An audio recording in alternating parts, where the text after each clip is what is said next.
Good morning again, everyone. We are back here, the Love app, and this time we are starting out our Writers Bureau.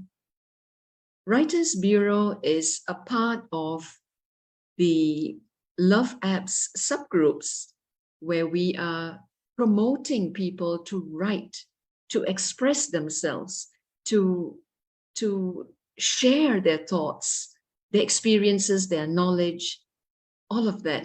And really, writing is therapeutic. And we believe totally in that. And the panelists that we have today are also believing in that. Therefore, we want to bring to the world, remember our community is 10 million. We want to bring to the world the thoughts, the sharing experiences to everybody around the world. Today, our first topic will be love of storytelling.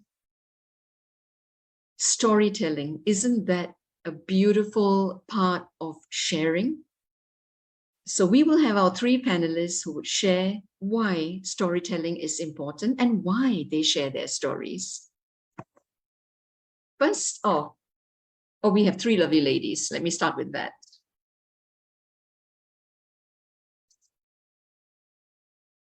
First on the panel, we have Yvette Carroll. Yvette has been a part of the Love app for the longest time, since we started. She's an author, public speaker, and a former journalist. As a public speaker, she's been a Toastmaster of 8 years standing. As a journalist, she has written various articles on various topics. But most of all, as an author, she has written short stories as well as independently published the middle grade trilogy, The Chronicles of Aidan Weaver, in 2020.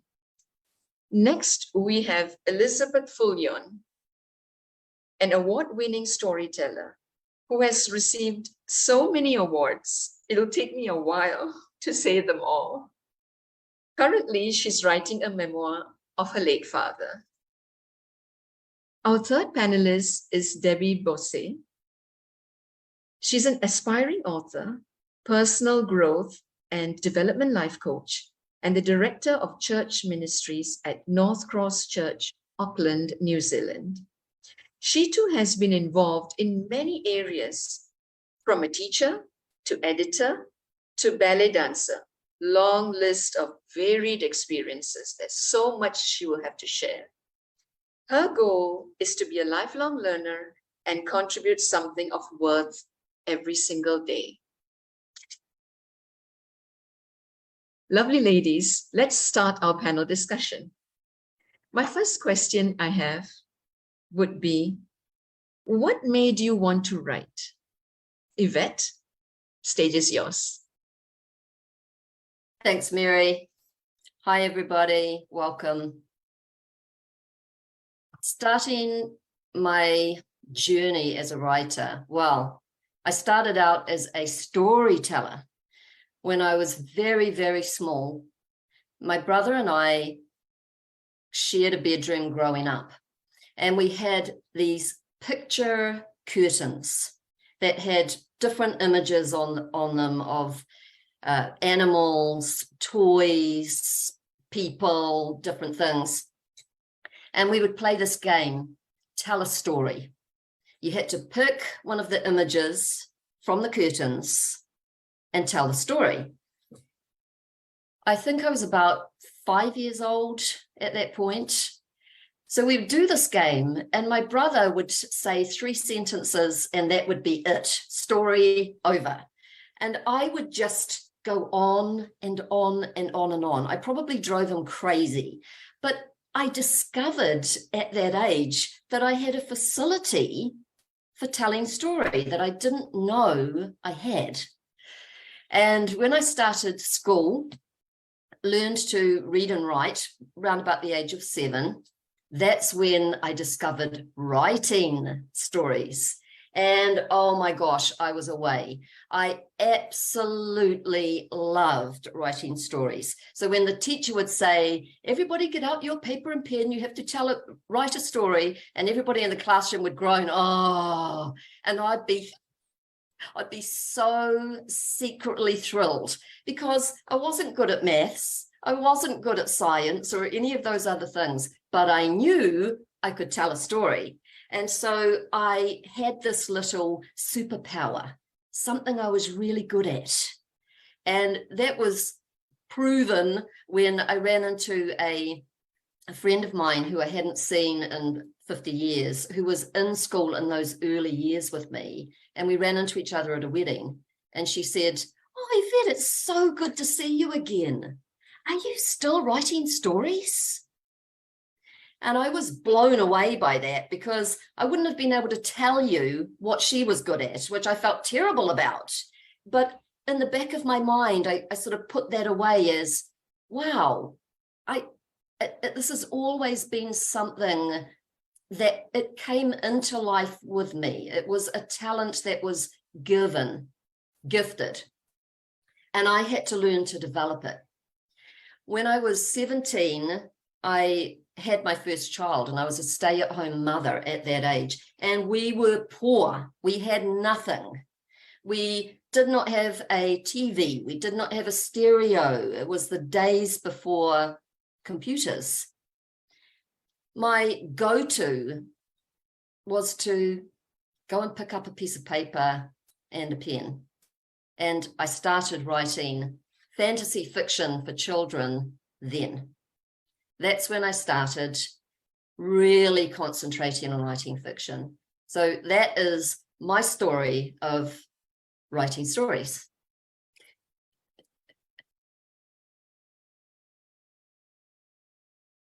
I think I should go on from there, and then Debbie can follow. Our experiences were similar. I think any storyteller will tell you that it started when they were really young.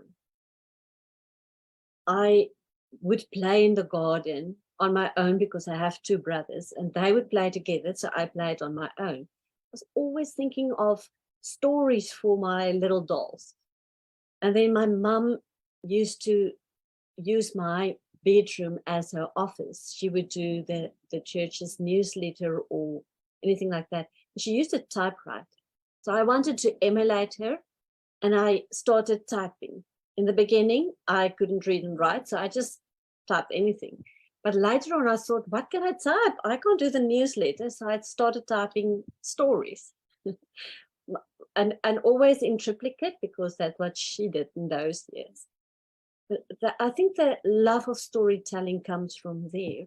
When Yvette told about the story curtain, I remember that we had wooden furniture, and I would see little animals and stuff in the furniture, and then I would make up stories, sometimes scary stories, then I can't sleep, and other times interesting stories about the little goat jumping over a fence. I could see all these little pictures in the wood. So I think not everyone will be born a storyteller, but most storytellers will tell you that they've just always told stories. It's just something they can't help. It's inside them. Over to you, Debbie.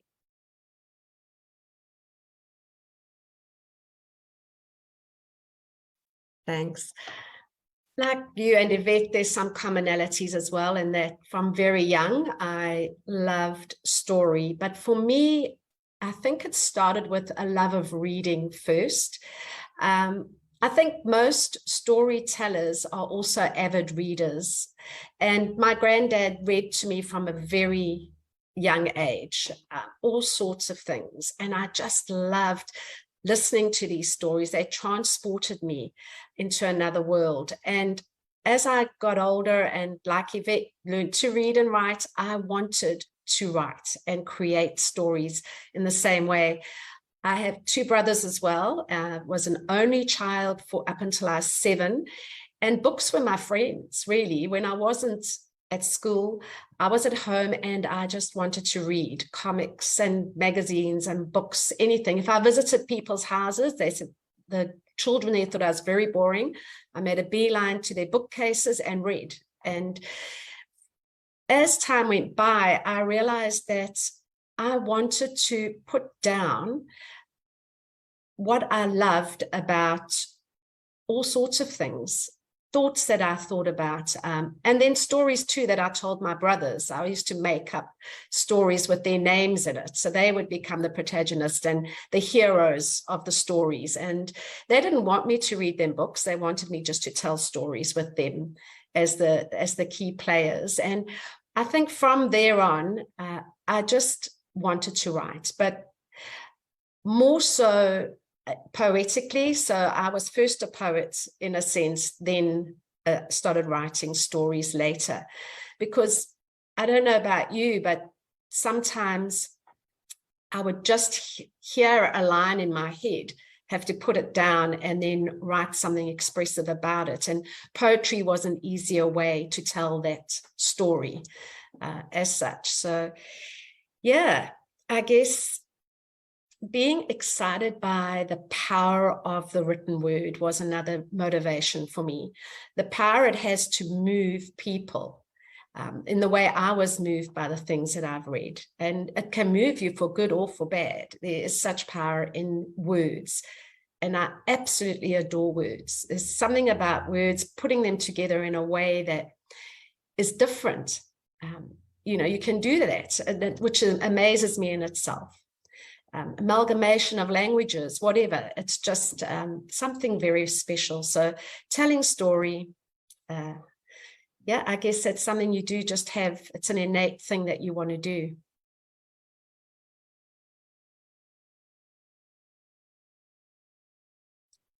It's me. Thank you. Thank you very much.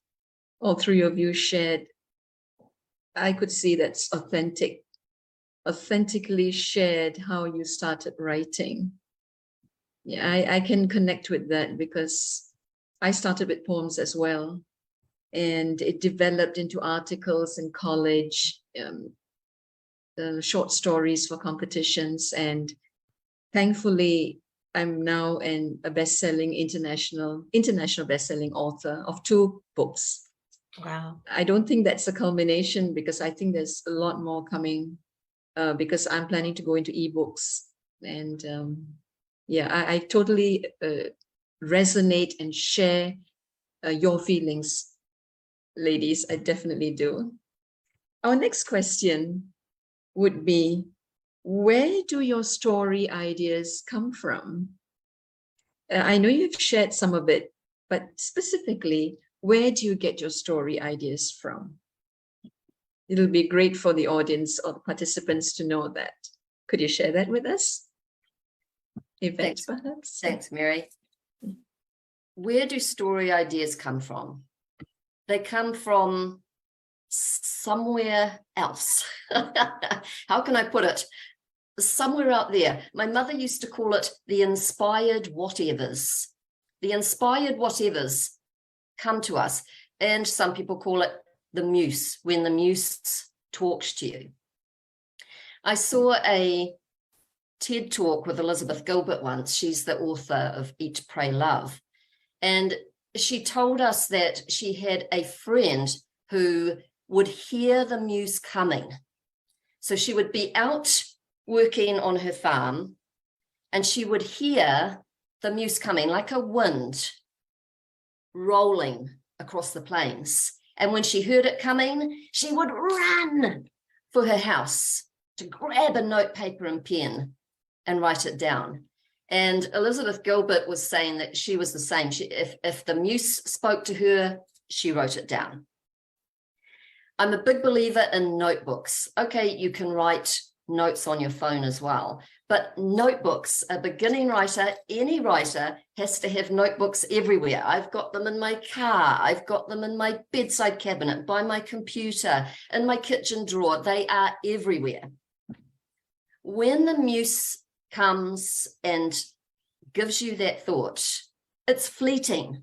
If you don't write it down, it's gone forever. So when the muse comes and you get that idea, oh, that's a good story idea, write it down. Don't trust that you are going to remember it. Debbie and I, we did a workshop with Graham Simpson this year. He was talking about notebooks as well, that he keeps a notebook and keeps all his story ideas in there. And he said one story idea on its own will not be original. Other people will have done it. But if you take 2 of your story ideas or 3 and mash them together, then you're starting to get somewhere. I also did a course with one of our most prolific children's writers here in New Zealand, Joy Cowley, back in 2010. And she was talking about having notebooks as well and etc. So we all share this. And she likened coming up with ideas for a book to baiting a hook. So you have a notion for a story on your hook. So your hook is baited and you put it in the water and then you wait. And she said she would wait 3 to 4 years to accrete enough ideas around that original idea to be able to start on a story. And Graham Simpson was the same. He said it takes him up to 4 years to come up with enough material for a book. Therefore, my take on this is make sure you have your notebooks with you. Listen for those story ideas because they come all the time. They're free for everyone. It's just the ones who actually note them down and use them. That's the difference between us and people who are not writers. So keep those ideas and build on them. One idea is not going to make a story, and time needs to go into it. So give it time. It can take, as I said, 3 to 4 years to get enough for a novel. That's where they start, and that's my take on it. I'll hand it over to you, Elizabeth. Thank you, Yvette. I'm quite the opposite of you, but then I'm a very structured person in another way. I often write about personal experiences, and then I blend it with other people's personal experiences so that it's not just about me. And I blend it with what I'm reading currently. And sometimes it wouldn't necessarily be anything to do with that topic, but I always have a few books, and you can see how they, oh, no, you can't. You can see how they're stacked inside one another. They have nothing to do with each other, but I use them in that way. I take a sentence from here, a sentence from there, I blend it. And I have this very structured way of writing. So before I start writing, I have this idea, I have the structure, I want to see where it's going, and I write down this whole structure.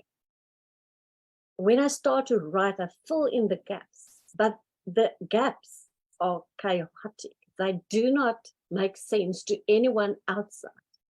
So within that structure, I can allow chaos. And then that's when I don't need, for my sake, a notebook. Because I write in a state of dream. When I wake up, I start writing. So all the thoughts that gathered through the previous day, I will write down. And I write every single day, but we'll come to that a little later. So my way of doing things are a bit different. Now and again, I would write something in a notebook, but it's very seldom that I will find the notebook in which I wrote them when I need them.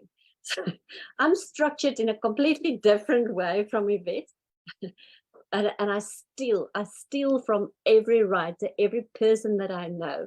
My children refuse to read any of my writing because they're so scared when I tell them, I've written about you. And they say, no, I don't want people to know about me. But people won't even recognize them when they see them because I've blended so many other things in there.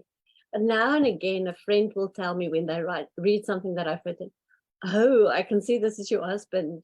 And then I would say, no, it's not him at all. I've just blended him in here a little bit. So I steal and I get inspiration on a daily basis in a very structured way. And I do have notebooks, but I can never find them when I need them. Over to you, Debbie. Okay, so I'm more of a pantser like Yvette, so writing by the seat of my pants a lot of the time. I find that ideas come to me when I go through an emotion. I could be watching something on television and then hear something else, read something online or whatever, and the two could come together in a strange way, and I because they've spoken to me emotively in a sense. But I guess a bit of structure has to come in, because then I have to jot that down and come back to it later and then process it a bit more. Because when you're emotionally driven writer, you're not quite sure what it is that resonated with you. Maybe it's the muse that Yvette's talking about, but all you know is that you have to get that idea down because you don't want to lose it. And I love coming back to it later and putting more thought into it. What was the connection here? How can I connect this idea? Who is this person? Why did he or she impact me in this way? And how could I include them in a story of sorts? That's one way in which I get ideas, I guess. And that happened primarily, with poetry initially. And now I'm learning to work in a similar vein with longer story type telling, and in the written form, basically. I think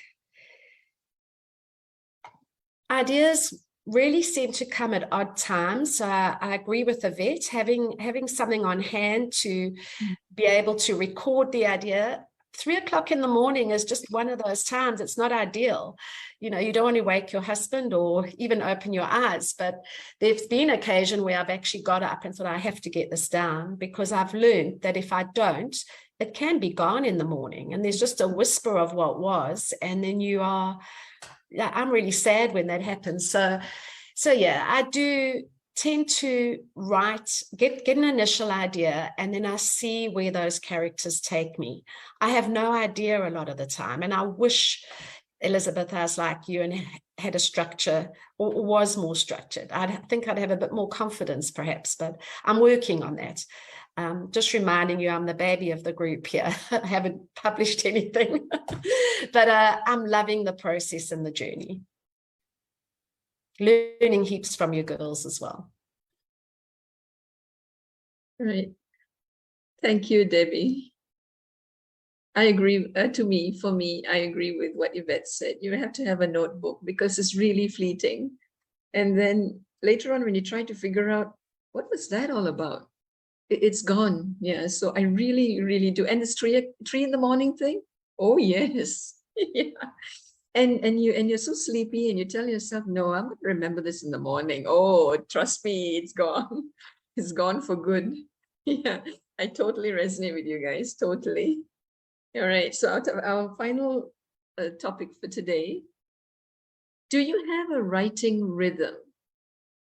Do you have a writing rhythm? Let's hear from your sharing on that one. Thanks, Mary. A writing rhythm.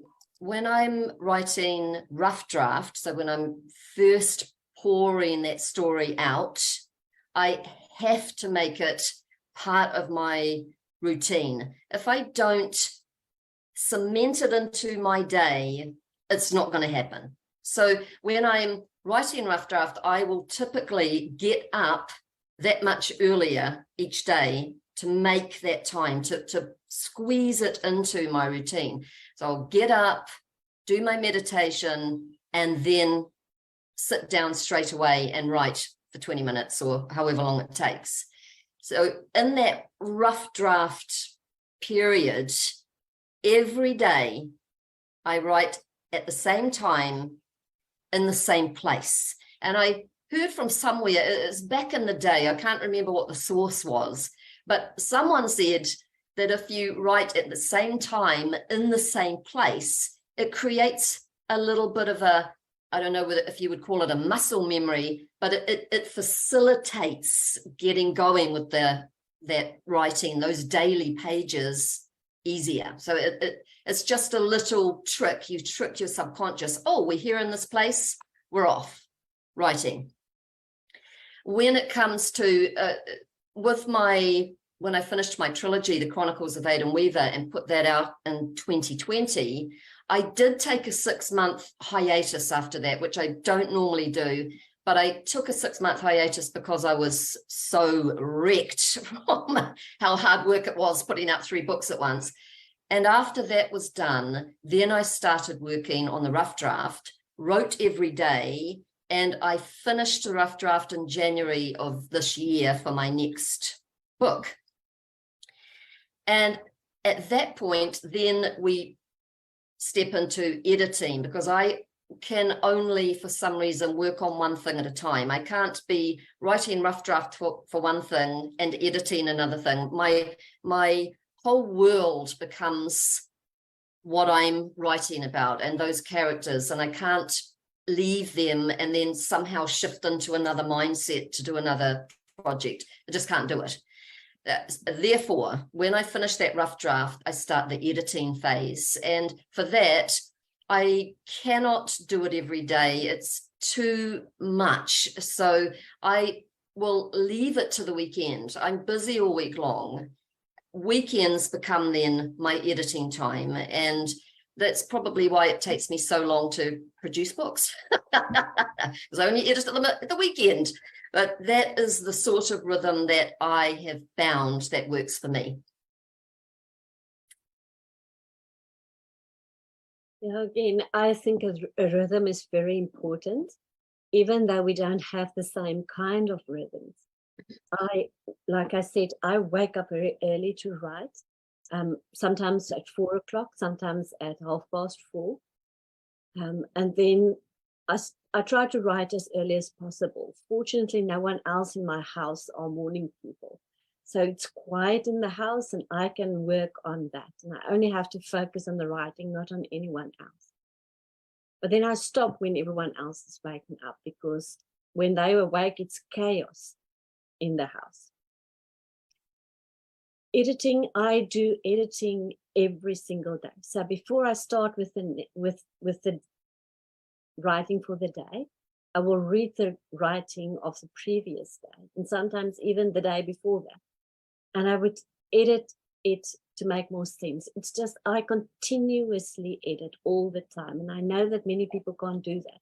But by the time that I've got the whole draft together, it's not a first draft. It's an edited and edited and edited draft. That's just the way that I'm doing it. And I belong to 2 writing groups. I also take my latest writing to the group. Then they give me ideas, and I also edit that before I continue again. So I'm a compulsive editor.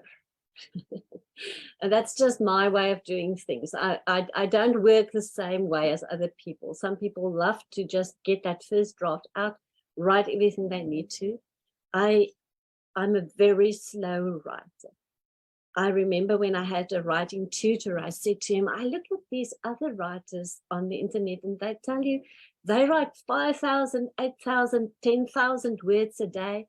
I said to him, it feels to me like they're vomiting out words. I can't. I have to chew very, very slowly. I can sometimes only produce 150 words, but I want to know that 150 words, when they come out, they taste very well. That's just the way I do it. And tomorrow I will make sure that they taste extra well before I go on. But that's my way of doing it. And I try to write every single day. I will take off weekends, and now and again when there's something going on in my life, I will stop. But usually I will just try to write every day at the same time, same place. It's my way of doing things. Now, your way, Debbie. I'm still finding a rhythm, I guess, as a relatively, I'm not a new writer. I've been writing and written heaps over the years, but as one who's now determined to write a novel and complete it, looking for a rhythm alongside full-time work and family demands and you name it, exercise. We can put all those things out there, and wanting quality time with my husband when he's home. But so I basically feel I'm someone who's an opportunistic writer. I write when the opportunity presents itself each day. So it's just the way I've had to do it. So if my husband's away traveling, I can sit and write for 2-3 hours. No problem. If he's home and I'm really wanting quality time with him, I might get a half hour while he goes for a run, but I make the time every time I can get it to write. It's frustrating at times because, as you'll know, once you're in the groove and you're in the zone, time flies. So I'll look up and I'll say, oh, you're back already. Try not to sound disappointed. But it's just prioritizing time with family. It's something I know I want to do and have to do. So when I get those gaps, I make the most of them. So it's more haphazard. But I do what you do, Elizabeth, in that if I write however many words, as it might be 2,000 one day or only 50 another day, the next time I go back to my writing, I reread what I wrote the day before. Not only refreshes where I'm at and what I was thinking, but I also edit. So I'm editing as I go along. And I think it's because before I started writing a novel, I did quite a lot of editing for other people of their work in a grammatical sense, and just seeing that it flowed and so on. So it's kind of almost, as you say, compulsive to edit. And this desire to improve what I've already done is there too. I want it to be, reader worthy as soon as it can be, type of thing. And I know I'm going to go back and do it numerous times, but I try not to go back too far, just to what I did the day before. Unless I've forgotten and I want to remember something that I've written earlier, then I'll glance back again. Yeah, so that's pretty much how I'm doing it currently. I'd love to get a rhythm like Yvette has, where I'm writing, or even you, but I don't like getting up at 4 a.m, I have to say. It would have to be a real pressure to do that. But yeah, it's working for me. I'm at least producing things. I think what's really helping me to stay on track is our group, because I know that before we meet every 3 weeks, I have to have written a chapter.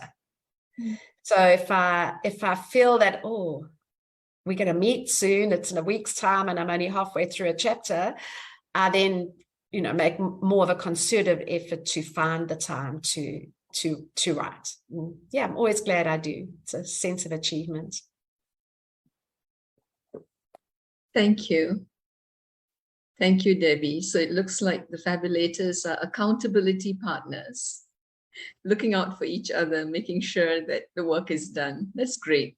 I think it's very good to have accountability partners so that work really gets done. We are responsible writers, but we can sidetrack as well because we have other demands and other responsibilities. Right, great. It was brilliant sharing. I really loved it. And what I loved most was the authenticity of the panelists, the authentic, it's just so clear. The authenticity was so clear. And that's what we want to share to the world. And writers and public speakers are generally authentic in their storytelling. So that was beautiful. We are about to close the session. We went an extra time because that's how it is. We have so much to share. Brent, may I pose a question to you in case you have a question for the panelists?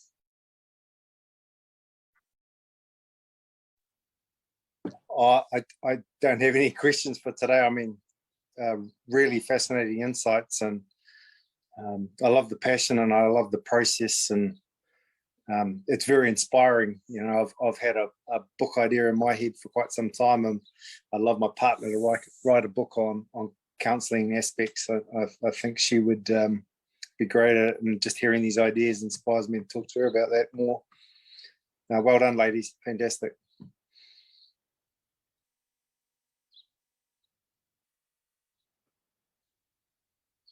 Thank you so much, Brent. Thank you, Brent. It's true. If I'm not a writer, I'll be inspired to write. No jokes, no kidding. Really, it was beautiful how you girls shared it. We've come to the end of the session. I'm going to make sure that this session is replayed and it comes back again, because I think the sharing was beautiful. People need to hear this. So it may not be just on FB Live, it will be in other portals as well, because beautiful sharing. I think LinkedIn needs this. All right, so there we go for first session of our Writers Bureau. We'll be back again next month with more sharing, more experiences, more inspiration. Ladies, anything else you would like to say, fabulators? Just thank you for the opportunity to share. Yes, It's an thank honor you, to have Mary. you. Yeah. Thank you. It's been wonderful. Yes. Yeah. Thank you. Thank you, everyone.